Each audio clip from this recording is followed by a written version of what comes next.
So, halo guys, kembali lagi di OHT, Ocehan Anak UT, dan selamat datang di podcast jurnal. Dan kayaknya sebuah anak jurnal bakal kebagian buat jadi host, dan kayaknya hari ini gue yang kebagian. Jadi perkenalkan, nama gue Ale, dan selamat datang di OHT, Ocehan Anak UT. Ah, cuaca belakangan juga lagi nggak mendukung sama keadaan-keadaan negara yang lagi carut marut, dan kayaknya kita harus bahas carut marut negara ini sih. Karena apalagi bisa dibahas selain itu kan. Nah hari ini gue bakal ngobrol-ngobrol sama teman-teman yang keren banget, yang mereka udah sedikit banyak paham lah soal masalah ini. Gue ditemani sama Mas Randy dan Mas Bagus. Hai ke kamera. Hai Mas. Halo. Halo, boleh perkenalkan dirinya? Mas. Halo, kenalin nama saya Randy Wirahadi Kusuma. Sekarang saya lagi di Prodi Teknologi Pendidikan, lagi nempuh di semester 2. Dan Mas, iya, Halo, saya Tubagus Jadal Farizi. Saya dari Prodi Perencanaan Wilayah dan Kota. Dan kebetulan saya demisioner di UKM Advokasi UT Bogor. berarti dua-duanya teman-teman kita ini aktif di UKM dan organisasi nih. Mas Randy di UKM Advokasi. dan Mas Bagus di Demisioner UKM. Oh, udah demis tapi masih aktif ngikut-ngikut. Ikut kegiatan-kegiatan masih lumayan lah. Hari ini kita bakal ngobrol panjang nih Mas. Tapi kita enteng-enteng aja kali ya. Kayak kebanyakan podcast di sosial media dan YouTube pasti ada kalimat pembuka dan yang cukup klise sebenarnya, tapi itu harus ditanyain sih. Jadi ini kalimat pemantik ya. Pertanyaannya adalah gimana tanggapan kalian berdua soal kemenangan Manchester United? Manchester United ya? Oh, Manchester United. Nyairin suasananya kenapa MU ya? Karena cuma MU yang bisa kita bully. Bahkan MU menang aja masih gue bully. Betul, setuju. Ya udah. Tapi hari ini kita bakal bahas soal menyoroti eskalasi kerusuhan dan dampaknya terhadap rakyat dan negara. Seperti yang kita tahu nih, ada beberapa momentum yang penting sebenarnya buat dijadiin bahan obrolannya. Salah satunya adalah kematian teman kita, seorang kawan yang dilindas dan ditabrak oleh aparat, dan itu yang akhirnya menggerakkan semua orang untuk turun ke jalan untuk melakukan aksi damai dan menuntut banyak hal. Nah, karena itu dampaknya kan jadi kemana-mana ya. Lu kalian berdua nih kena dampaknya gak sih sebagai mahasiswa yang aktif di organisasi atau UKM gitu? Jadi kena dampaknya gak sih? Ada yang kayak kita harus melakukan momen gitu, kita harus melakukan suatu aksi karena hal itu gitu. Terjadi gak? Mungkin kalau di UKM advokasi ya, khususnya yang bergerak di bidang aspirasi masyarakat nih, Mas, ini kerasa banget. Kenapa kalau ngelihat demo-demo kayak gitu, khususnya Brimob nih, yang lagi panas nih nabrak Afan Kurniawan, itu degradasi khususnya mahasiswa dan masyarakat itu mulai turun. Atau biasa kita sebut legitimasinya turun. Yang harusnya proper mencintai nasional Indonesia, mereka tuh mulai berpikir lagi. Karena mereka mikir, ini Indonesia mau gimana sih sebenarnya negara? Sehingga Mereka langsung berpengaruh ke semangat rasa nasionalisme mahasiswa khususnya sebagai agent of change gitu. Oke. Kalau Mas Bagus ada dampaknya gak sih di kehidupan di organisasi Mas Bagus? Ya, kalau saya pribadi ya, karena kita berada di ruang lingkup sebagai organisatoris ya, khususnya di dalam konteks mahasiswa, kejadian beberapa hari terakhir ini bukan cuma di momen ada kawan kita yang sampai meninggal dunia gitu ya, yang seperti kita tahu seorang driver ojek online gitu kan. Tapi sebenarnya keresahan ini tuh sudah terjadi cukup lama. Kalau kita tarik garis ke belakang. Jadi kejadian-kejadian yang terjadi hari ini itu merupakan akumulasi dari keresahan-keresahan masyarakat.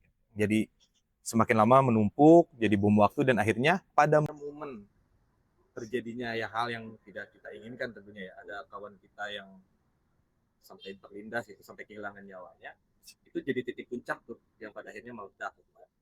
ketika bicara tentang keresahan atau keresahan ini tuh berdampak nggak sih sama kita? Tentu aja kita sebagai mahasiswa tergoncang bahwa kesabaran kita selama ini, uh, usaha-usaha kita untuk menyampaikan aspirasi ini tidak terakomodir dengan baik, tidak terakomodir dengan baik, dan pada akhirnya justru malah terjadi hal yang tidak diinginkan seperti ada beberapa kawan yang kehilangan Iya, nyawa. betul. Tentu saja itu sangat meresahkan buat kita, dan sampai akhirnya kita ya, dengan beberapa kawan-kawan di UKM yang lain juga kita memutuskan untuk buat satu gerakan aksi solidaritas.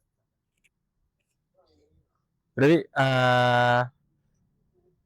aku dengar-dengar kemarin 1 hari ya setelah kematian Apan yang mengguncang, dan itu akhirnya menjadi kemarahan kolektif banyak orang. Kita mengumpulkan semua amarah, dan kayak kita udah memendam banyak bener kayak tadi, kebanyak keresahan aja, dan ada satu titik yang jadi bom waktu gitu. Nah, kemarin mahasiswa juga udah, khususnya di Bogor ya, udah turun ke jalan dan ke depan Polres Bogor ya. Dan itu apa aksi yang dilakukannya dan apa yang dituntut pada aksi itu? Jadi khusus untuk kemarin aksi solidaritas ya di depan Polresta Bogor itu bentuknya aksi solidaritas. Jadi bahwa kita memandang meskipun kejadiannya di Jakarta dan yang melakukan tuh Brimob di Jakarta gitu ya, tapi kan kita memandang institusi Polri ini sebagai satu kesatuan. Bahwa kita datang dari Bogor, yang mana aksi massa juga banyak dari elemen ya, berbagai elemen gitu kan, bukan cuma mahasiswa aja gitu. Kemarin tuh ada teman-teman dari guru, dari beberapa dari ojol juga ada Banyak gitu kan, warga. banyak banget pelajar kayak gitu. Nah, itu tuh sebagai bentuk solidaritas kita sebagai manusia sebenarnya. Jadi cuma dibutuhkan satu, kuncinya adalah manusia. Ketika kita merasakan kemanusiaan yang ditindas gitu kan, maka keresahan itu memanggil kita semua gitu. Dan tuntutannya itu lebih kepada bahwa melalui aksi solidaritas di depan Polresta ini, kami berharap bahwa pimpinan kepolisian di Kota Bogor, gitu kan, Kapolres bisa menyampaikan kepada pimpinannya gitu, bahwa dari Bogor ini sudah ada tuntutan gitu, untuk menindak tegas, meskipun memang proses hukum sedang berjalan gitu, yang sama-sama kita tahu. Dan harapannya adalah jangan sampai ada yang ditutup-tutupi, begitu. Buatlah kasus ini terang-terang mungkin, gitu, transparan mungkin. Gitu. Jangan sampai ada pembelaan-pembelaan yang gak logis lah. Kayak gitu. Nah, kalau menurut Mas Randy nih, seperti yang kita tahu ya, akhirnya semua orang yang mulai sadar politik itu sengaruh itu ke hidup mereka. Bahkan mereka mulai bersuara di media sosial, Mas. Dengan banyak hal yang kita tahu, ada beberapa gerakan-gerakan yang mulai gerak di sosial media. Seperti salah satu kita tahu bahwa ada tren yang positif soal tone warna. Kita tahu tone warna yang hijau ya. terinspirasi dari aksi-aksi kemarin gitu, hijau dan pink gitu. Udah masang foto profil hijau dan pink belum nih? Belum ngikut tren nih saya. Ya, menurut Mas Randy, apakah itu satu gerakan hal yang bagus sebagai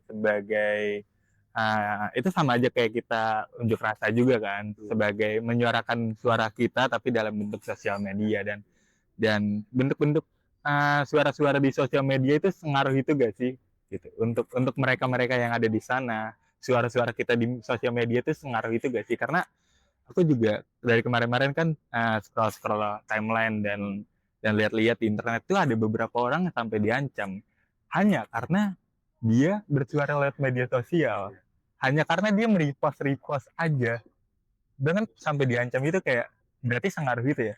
Setuju Mas. Jadi gini Mas, kalau kita sebagai kacamata hukum ya, kita tuh kenal ada yang namanya Stephen Bond dari teori Hans Kelsen. Itu kan guru normnya kan Undang-Undang Dasar ya, kalau di kita Undang-Undang Dasar 1945. Nah, kalau kita tahu di pasal 28E, di mana setiap masyarakat itu bebas berpendapat, berserikat, dan mensuarakan pendapatnya gitu. Nah, lewat media sosial seperti warna pink dan hijau, ini kan spekulasi orang kan bilang hijau itu kan kedamaian.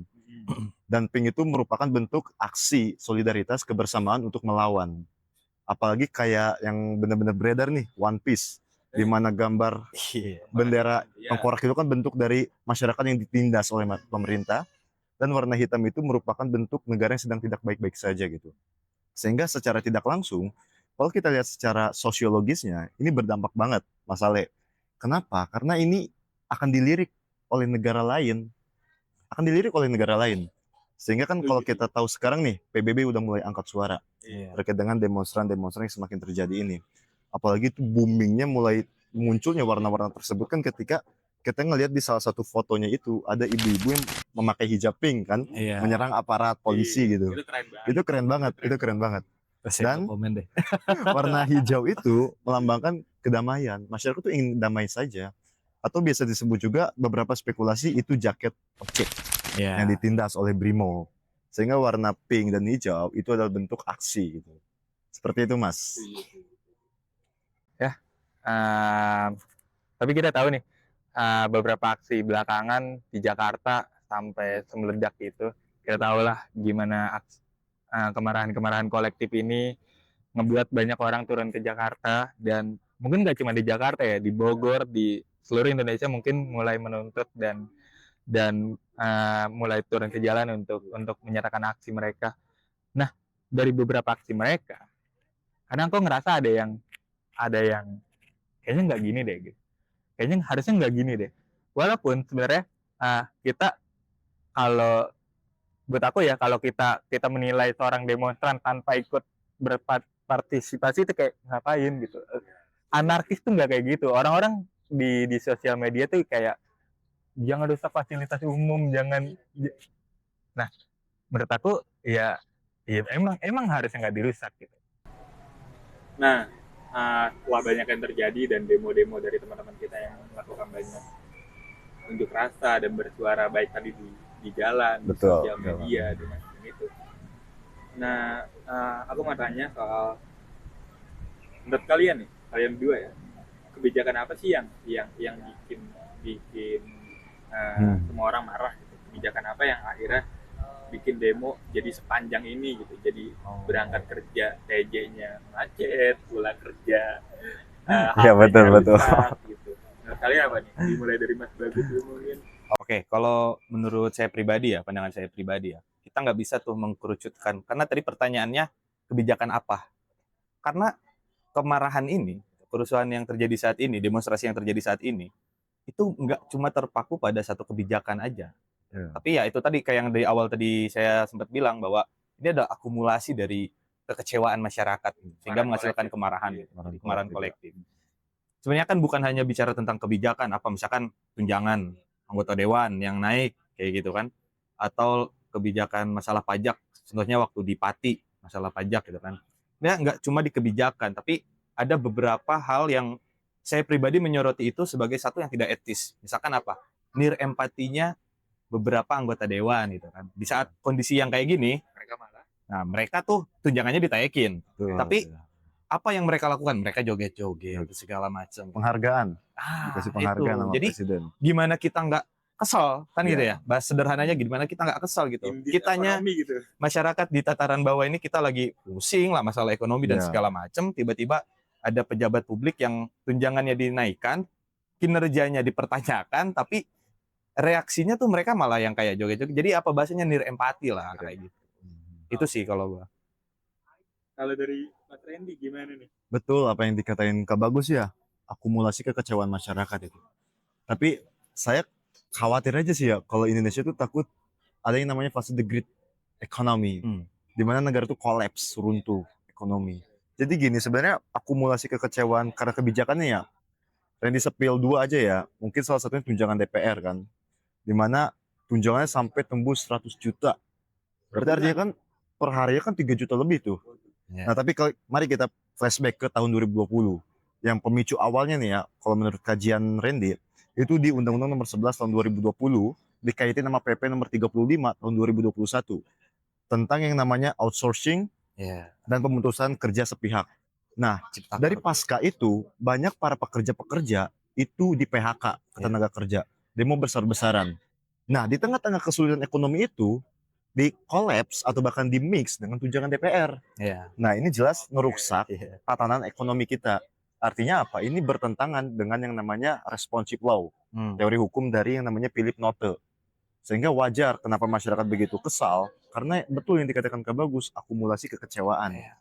Karena DPR mah enak ngerasain kekayaan. Toh kita sebagai masyarakat yang kerja dari pagi sampai malam bayar pajak, yang nggak Iya. ngerasain sama sekali. Seperti itu, Mas Ale. Makanya kenapa masyarakat tuh bener-bener kecewa banget nih. Iya, jadi feedback yang diberikan oleh pemerintah setelah kontribusi. Sekarang gini, kita tuh kadang masyarakat itu dibenturkan dengan istilah apa namanya? Jangan tanyakan apa yang negara Iya. berikan gitu. Nah, itu pajak tuh Kita kan ikhlas. hidup di negara yang kita itu dituntut untuk bayar pajak. Betul. Kayak gitu kan. Belanja segala macam kita kena pajak. Rumah orang tua kita atau rumah kita pribadi itu kena pajak juga, Kena pajak. PBB kan kayak gitu. Tapi feedback yang diberikan negara berupa fasilitas atau akses nggak sebanding Betul. gitu kan. Belum lagi kan kalau kita tarik mundur beberapa kebijakan seperti misalkan Omnibus Law. Omnibus Law. Itu kan sangat berpengaruh itu kan di wilayah ketenaga kerjaan misalkan. Yang mana itu aturannya nggak pro banget gitu, nggak pro sama pekerja, hak-hak pekerja gitu. Tapi dewan-dewan kita ini yang mengklaim dirinya sebagai perwakilan rakyat ini gitu, mereka tidak merasakan Iya. itu. Kan gitu, mereka nggak kena dampak dari itu kan. Terus juga yang di putusan MK, Mas Ale. Saya ngelihat putusan amarnya itu di putusan MK nomor 91. Kalau nggak salah itu di tahun 2020 terkait dengan PP nomor 35 tahun 2021 dan Undang-Undang nomor 11 tahun 2020. Itu cacat formil pembuatan legislasi undang-undangnya. Kan kita tahu ya DPR membuat produksi hukum Iya. atau bahkan undang-undang. Biasanya meliputi filosofi, yuridis, sosiologis. Kenapa dianggap cacat hukum? Karena nggak dilibatkan tenaga kerja di situ. Iya. Jadi wajar kenapa masyarakat khususnya tenaga kerja itu pada kesel. Iya. Iya, padahal kan kita bayar pajak gitu. Betul. Kasih upeti. Jadi kayak Iya, tolonglah, iya. Tolong, iya, feedback-nya feedback. mana gitu. Beberapa hari yang lalu kan muncullah narasi itu gitu kan. Iya. Kita bayar pajak bukan bayar upeti kayak gitu. Iya, bayar Itu. pajak, Bray.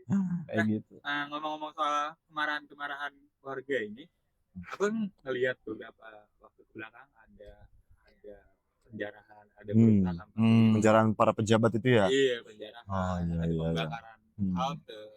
Nah, menurut kalian gimana sih cara bersuara, cara beraksi, cara demo yang baik tanpa merusak, tanpa membakar fasilitas-fasilitas umum, tanpa rusuh, tanpa ricuh? Bisa gak sih kita demo nggak ada gas air mata gitu? Bisa gak sih kita iya. turun ke jalan menuntut pulang dengan selamat gitu? Oh ini Mas bagus nih kayaknya menarik. paling ini nih. Iya. Ya, kalau kita lihat ya, sebenarnya kan memang itu yang diharapin ya dari sistem demokrasi gitu. Ketika kita menyampaikan aspirasi, apapun caranya lah gitu, tidak terbatas pada demonstrasi atau aksi massa gitu. Ya. Bahwa kita pengen itu dilakukan secara damai, tidak ada gas air mata tuh mungkin masuk ke dalam represivitas Ya. aparat dalam menghadapi masa aksi gitu ya. Nah, itu kan sampai PBB angkat bicara juga tuh tentang hal itu, bahwa negara Indonesia, pemerintah Indonesia ini harus lebih memperhatikan unsur hak asasi manusia ketika menghadapi masa aksi. Bahkan pers juga tuh. Ya, Bahkan gitu kan, gitu. itu banyak diangkat juga. Kalau ditanya gimana caranya, sebenarnya gampang. Ketika ada masa, oke lah, udah mentok nih gitu kan, kita harus demonstrasi, masa aksi. Ketika masyarakat gelombang massa itu datang untuk menyampaikan aspirasinya, ya diterima, Ya. diakomodir, kan begitu. Harusnya ya. Iya nggak? Harusnya. Secara logika kan harusnya kayak gitu ya. Kalau memang nggak mau rusuh gitu kan. Nah, kita lihatnya itu bahwa kerusuhan itu adalah dampak, gitu kan, dampak dari tidak diakomodirnya aspirasi. Itu tadi sehingga menimbulkan kemarahan kolektif itu, sehingga akhirnya kan ya kan namanya gelombang massa kita nggak bisa tahan ya. Meskipun udah kita tahan-tahan, jangan rusuh, jangan apa gitu. Ketika memang ada yang memprovokasi, lagi-lagi kan ada aktor yang memprovokasi gitu kan, yang kita nggak bisa. Takutnya kalau kita bicara di sini nanti jatuhnya spekulasi atau bagaimana gitu kan. Kita masih belum tahu siapa. Ya, kayak gitu ya. Maksudnya itu kan jadi dampaknya ke situ. Mereka jadi tersulut emosi, marah, akhirnya sampai kepada tindakan-tindakan yang merusak lah kayak gitu. Ya kita nggak bisa hindari itu gitu. Kalau gue sih melihatnya begitu sih. Sebenarnya kalau kita nanya gimana sih cara demo yang benar-benar gak bikin kerusuhan gitu, kayaknya pertanyaan yang berkontradiktif kayaknya. Karena gak mungkin ya masa rombongan aksi massa itu tanpa adanya namanya kerusakan gitu. Sebenarnya ada yang mengaturnya di Undang-Undang nomor 9 tahun 1998 tentang kemerdekaan menyampaikan pendapat ke pemerintah. Itu kalau nggak salah di pasal 6. Bahwasanya pemerintah wajib menerima apa ya sebutnya ya, seperti menerima dan mengakomodir pendapat-pendapat para masyarakat itu. Tapi pertanyaan kita, status quo-nya seperti itu tidak? Iya, itu. Ya kan, Mas Bagus? Pertanyaan apakah pemerintah itu menerima gitu? Sehingga secara naluriah, biar si masyarakat itu ingin dianggap eksistensinya ada, maka dia akan melakukan sesuatu hal yang menarik perhatian si pemerintah ini. Iya.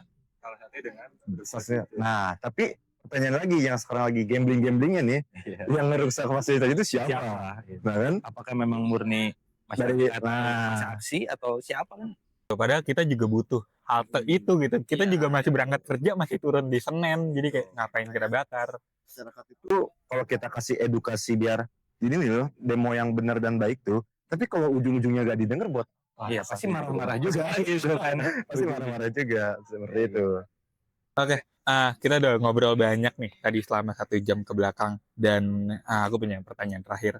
Karena di sini juga udah mau hujan ya. Jadi langsung aja pertanyaan terakhir.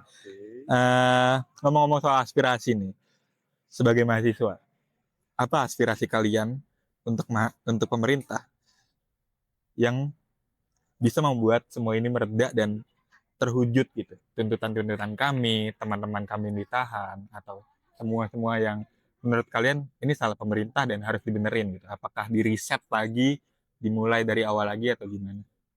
Dari Mas Bagus mungkin? Kalau saya pribadi sih lebih ke bahwa pemerintah hari ini, instrumen negara khususnya gitu, itu introspeksi diri pertama. Mereka dengan kejadian yang terjadi ini sehingga menimbulkan beberapa korban jiwa, ini harus jadi refleksi nih gitu, Ya, buat pemerintah, buat kita semua gitu kan, terutama pemerintah sebagai pemangku kebijakan gitu. Nah, yang kedua adalah bahwa berhentilah menyalahkan masyarakat. Berhenti menyalahkan masyarakat. Maksud gua, ini kita fair-fairan aja. Saya berharap bahwa pemerintah ini bisa gentle, Ya. bersifat kesatria, bahwa ketika memang pejabat negara melakukan kesalahan, minta Jangan maaf ngeles. gitu, jangan ngeles gitu, Ngeles ya. atau beralibi gitu kan. Ya. Dan memang ketika ada instrumen negara yang harus melalui prosedur hukum gitu kan, melalui pemeriksaan atau apa Betul, ya. dan sebagainya, ikuti gitu. Jangan cuma masyarakat yang dituntut untuk Ya. mematuhi prosedur hukum, tapi para pejabat juga harus. Itu sih lebih ke itu, karena ketika bicara tentang tuntutan seperti yang kalau hari ini lagi rame yang 17+8 ya, 17+8 tuntutan, itu kan ada kajian-kajian ya gitu. Mungkin teman-teman yang ahli yang lebih paham itu bisa inilah gitu, lebih ke arah situ. Gitu. Ya, Kalau ya. dari Mas Randy apa nih aspirasinya buat pemerintah? Sebenarnya simpel aja ya, melanjutin dari Mas Bagus. Coba dong, khususnya kita kan negara yang nganut sistem trias politika Montesquieu, eksekutif, legislatif, yudikatif. Coba tolong setiap para pejabat-pejabat politik ketika membuat regulasi undang-undang, tolonglah berorientasi pada masyarakat. Ya. Untuk apa ada Undang-Undang Dasar 1945? Untuk apa ada TAP MPR nomor 17 tahun 1998? Untuk apa ada Undang-Undang 39 tahun 99? Untuk apa ada Undang-Undang nomor 13 tahun 2003? Kalau semua undang-undang itu menjamin hak asasi manusia, tapi pemerintah sendiri nggak bisa menjamin, untuk apa? Ya. Jadi tolonglah kepada para pemerintah ketika membuat regulasi, baik Perpres, Perpu, UU, atau bahkan mengamandemenkan undang-undang, tolonglah berorientasi pada masyarakat. Salus populi suprema lex esto. Kekuasaan rakyat adalah keselamatan bagi pemerintah. Nggak akan ada yang namanya negara kalau nggak ada pemerintah. Nggak akan ada yang namanya negara kalau nggak ada masyarakat. Nggak akan ada namanya negara kalau nggak diakui sama negara lain. Ketika masyarakat sudah hilang kepercayaan kepada pemerintah, maka hal tersebut sudah tidak bisa dikatakan sebagai negara. Jadi tolong kepada pemerintah, khususnya kami sebagai mahasiswa yang sekaligus mengabdi kepada masyarakat, untuk tolong memperhatikan masyarakat lagi. Jangan hanya ingin terlihat baik di masyarakat itu. Tolong lihat status quo-nya. Para pemerintah nggak paham keadaan kita, karena mereka mainnya di atas, bukan di bawah. Mereka nggak ngerti perasaan kita kayak gimana sih. Jadi poin untuk pemerintah tuh tolonglah berorientasi pada masyarakat. Seperti itu Mas Ale. Lihat realitas di masyarakat. Realitas. Mereka harus lebih Turun ke lapangan. partisipasi publik harus ditingkatkan dalam proses legislasi gitu ya. Kayak gitu. Hadir untuk kita semua ya. Iya, malu loh sama Undang-Undang 30 tahun 2014 Administrasi Negara pasal 10 tentang asas-asas pemerintahan umum yang baik, bermanfaat, terus menjamin kepastian hukum, terus memberikan suatu penjaminan kemerdekaan hidup. Itu belum terrealisasi sepenuhnya. Jadi tolonglah, malu sama produk hukum yang kalian buat sendiri gitu. Seperti itu, Mas. Emang Nah, balik lagi ya, kita semua sebagai warga negara juga butuh pemerintah yang menghargai setiap warga Betul. sipil Iya, harus tiap menghargai. ada masalah, tiap ada gerakan massa Itu harus dihargai itu mereka harus semua tuh. dihargai. Jangan disikapi dengan represivitas Nah, gitu itu maksudnya. malu loh sama Bruno. Iya. Aku kira udah harusnya tiap ada masa aksi emang harus turun dan hadapi langsung. Ada keresahan apa, saudara-saudara, itu yang harus dilakukan. Bukan marah nyerang kampus. Menurut aku kampus adalah ruang aman buat kita semua gitu. Iya, Apa jadinya ketika kita nongkrong di kampus jam 8 malam tiba-tiba dar. Sampai ada rame tuh kan kalau mau masuk kampus jadi gitulah caranya ya. UTBK. Ada jalur mandiri untuk adik-adik. Jadi Siapa tahu tolonglah adik-adik. buat kita sadar Iya, diri, sadar diri. sadar apa yang kalian produksi hukum itu, tapi kalian gak ngelaksanain itu percuma. Semuanya balik lagi equality before the law. Semua orang sama di depan hukum. Seperti itu, tidak ada pembeda. Ya kita harus bisa ambil nilai lah maksudnya. Dari kejadian-kejadian yang terjadi beberapa hari ini tuh kita harus refleksikan diri ya betul tadi maksudnya untuk seluruh masyarakat Indonesia bahwa jangan buta sama politik tuh. Lu nggak suka partai nggak masalah tapi lu jangan buta politik ya. Oke, ya. Gak kerasa nih teman-teman, kita udah 1 jam lebih ngobrol sama 2 teman kita yang keren banget. Dari tadi pembahasannya emang udah berat banget. Mungkin aku juga udah mau closing. Aku mau ngucapin terima kasih banyak buat Per dan Kopi yang udah mendukung kami dan juga sponsor-sponsor kami yang lain. Dan jangan lupa untuk ikutin terus podcast jurnalistik. Jangan lupa like, komen, dan subscribe. Sampai jumpa di OHT edisi berikutnya. Dadah!